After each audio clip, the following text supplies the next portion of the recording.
شاب بداية قوية ان شاء الله، بداية موفقة ان شاء الله. يعني على راسي والله اهل السودان شباب ان شاء الله. انا حسب ما سمعت انك انت في السودان يعني دائما يلقبونك مشهور باسم معلق تونسي. صحيح. منو؟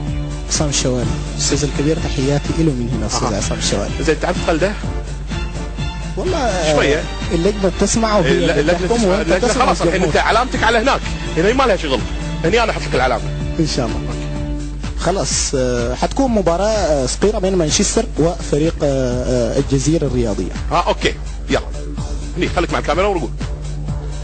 أصدقائي المشاهدين، أحبائي المشاركين وعشاق الساحرة المستديرة في كل زمان ومكان، أهلا وسهلا ومرحبا بكم لهذا اللقاء أو لهذه القمة الكبيرة، نهائي دوري أبطال أوروبا هنا في ملعب لاتزورو، لكن في الروسينيرو ميلان. هنا لقاء يجمع بين فريق الجزيرة الرياضية ولقاء مع مانشستر. طبعا أكيد فريق الجزيرة يقود أستاذ أيمن جادة بالقميص رقم 9، وفريق مانشستر يقود الجيكس برقم 11، هذا هو الكابتن. إذن هي المباراة وطبعا ننتظر الأحلى. حكم الوسط والاستاذ فهمي، طبعا اكيد فهمي عمر هو حكم وسط هذا اللقاء، والانتقادات للاهداف ربما، لكن ننتظر الان. اذا ترجع الكره وتعود مره اخرى لفريق الجزيره، ينطلق الهجوم من كريستيانو الصعبه، الحبيب بن علي رجع اخر الاهداف، يقول له لا ما فيش هدف، تمشي الكره مره اخرى، ينطلق الهجوم من الخطير حبيب بن علي، يعطي كره ممتازه طارق دياب، يمشي الاخضر بالريش، الاخضر يمرر، ينطلق يوسف سيف، يعطي مري من جاده، وانتو جميله مش ممكن يعطاله، والكره كثير يوسف سيف، والهدف الاول،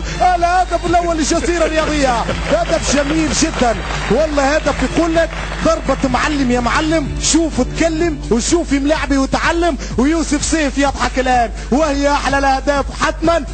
هنا قرار غريب، استاذ فهمي يلقي الهدف، استاذ فهمي يلقي الهدف، مش ممكن